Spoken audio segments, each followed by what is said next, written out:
So I came up with this exercise a couple years ago, and I've showed it to a lot of friends and students. I get asked about it a lot because I warm up with it a lot on gigs and stuff like that, or just wherever I am. I like to do this one. So a lot of people ask about it. So I thought I'd make a video explaining what's happening. I'll play it first slowly so you can sort of see what's happening.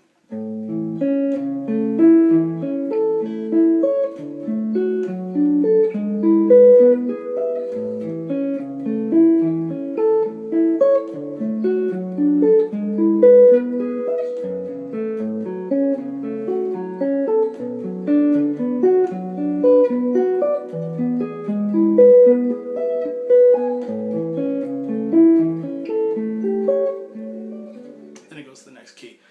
So that's what it is. It's just a series of triads that are derived from a drop 2 thing, if you know how that works. It doesn't really matter for this. That was in A major.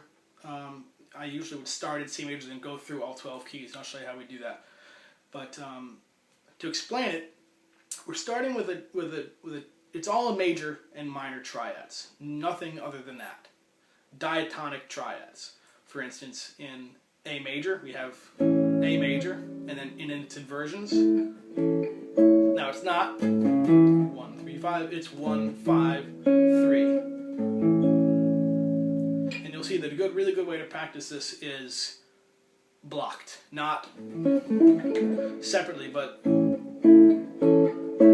as blocks. So I'll explain it. We have 1, 5, 3. Now you just do the next inversion of that. You don't have to think too much about the degrees. You'll kind of drive yourself crazy. It's just a lot to think about. And if you're trying to do it from a physical standpoint on the guitar, I guess if you just do either one alone, it'll be very difficult. But if you do a combination of just the theory of it, and if you understand how the fingerboard works, you can sort of figure it out almost easier that way. So we have 1, 3, 5. So you would go in inversion up. So it would be 3, 1, 5, and then 5, 5, 3, 1, and then back to 1, 5, 3. Now the fingering that I'm using is staying in one position for any given chord. So we have A major. I'm doing middle, pinky, ring, which is important. You don't want to do this because then you're going to get stuck. I'm just trying to make the most economical fingering happen. It kind of just happened when I did it. I didn't try to figure any of this out. It just kind of started coming out because I was practicing triads. But this is what came out of that. So, and then like this, 1, 4, 2, and then I might mix up piano fingering and guitar fingering, by the way, because to me this is 1, 2, 3, 4, 5 from piano. So don't think too much about that. And then pinky, ring, first finger, so you can get your middle finger to here. And then first, pinky. Then the same exact thing to the 4 chord. 4, first half, 1. And then just move that up to the 5. And that's the whole first half of it, and that repeats.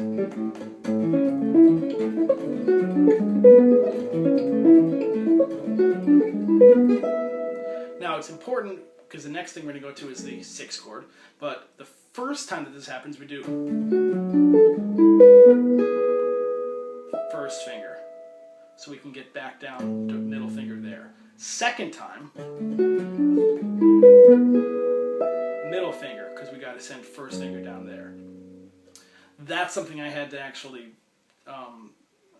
examine for about 5 seconds and say, okay, so first time I got to do first finger, second time I got to do middle finger so I can shift easier. So then it goes down to the 6th chord, which is minor. In this case, F sharp. Exactly the same chord structures, just minor. And the fingering is this. When you're doing blocks, you can bar your first finger across the whole time. Okay? But when you're doing single note wise, you have to move your first finger around a bit. So this shifts, and then pinky, first finger then, and then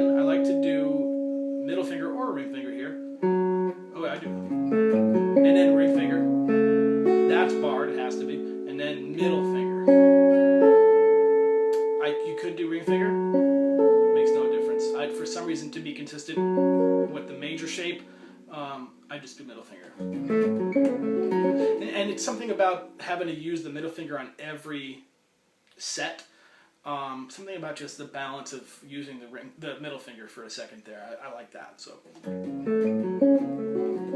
exactly the same thing on the 2 chord. I'll show you the fingering for that again. And then to the 5 chord, full, which is identical to how we did the 1. Okay, and then back to the 1.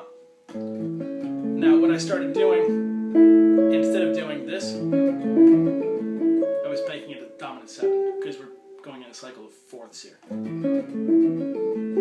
Because then we do the whole thing again in D major.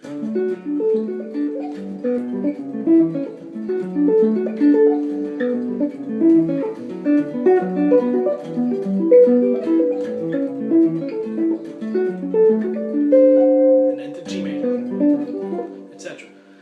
And then you go through all 12 keys that way, and it's a really nice way. Obviously it's a nice technical exercise. It's a little bit of a tongue twister, finger twister. And I should mention how to do this with a regular pick, because obviously I'm doing this weird thing. Obviously if you have nails, or if you can play with your fingers, you should do that. If you do this thing a lot of guys are doing is a pick and a finger, like a pick. They call it hybrid picking, I think, sometimes.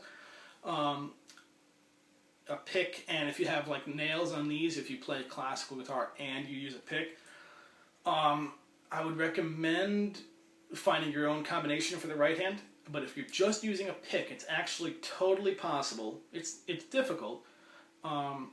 There's a video that Julian Lage made. It's this etude that he wrote. And it actually starts very similar to this. I wrote this before that video came out, believe it or not. I think it starts like...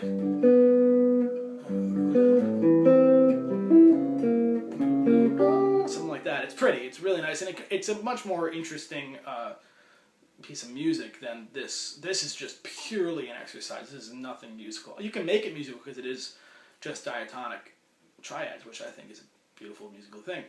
But Julian's using just a regular old pick. Well, it's actually a mandolin pick, I think, that he uses.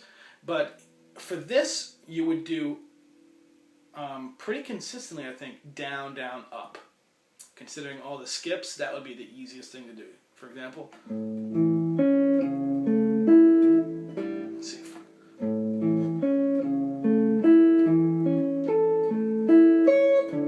You kind of create some momentum with the down and then the up.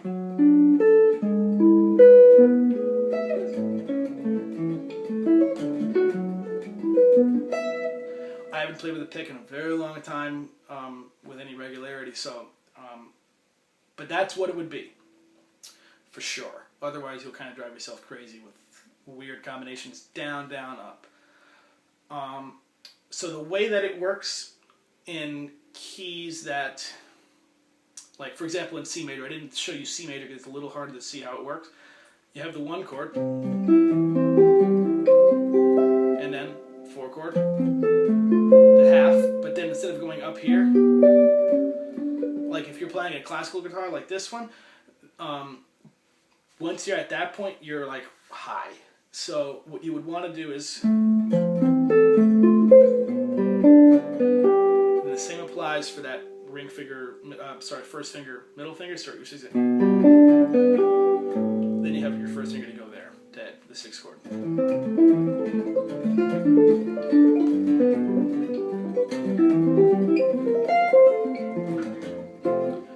And then you go through all 12 keys. And it's a super, super fun exercise to do because it's not like some, stupid, some dumb, completely physical, technical, not musical thing. This is actually just major triads. If your guitar is in tune, it'll sound great.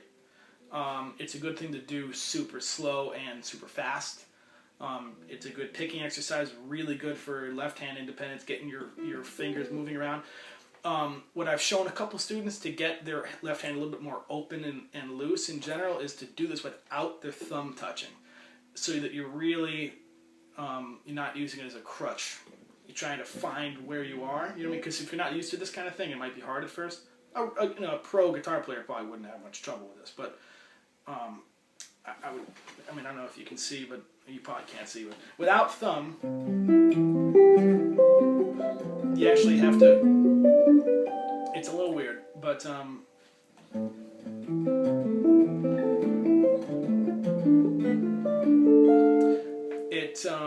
it forces you to loosen up, which is weird because it also forces you to stiffen up a little bit. But I don't know. I think it's a great exercise, so have fun with it. And just before I made this video, I was trying to figure out how to talk about it, and I think that basically you just, if you want to learn it the way I do it, cool. If you want to just take these triads and do different things with them, that's cool too. What would be cool is to start moving them around with good voice leading, as opposed to just flying around like this. Even as block shapes, if, you know, whatever, which is a really good way to practice it, like I said, which would be, this is B flat.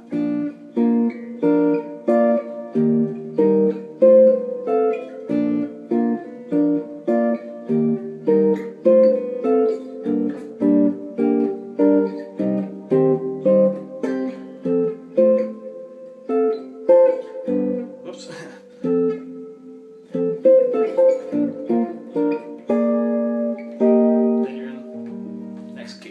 So anyway, I think that's enough, but have fun with it.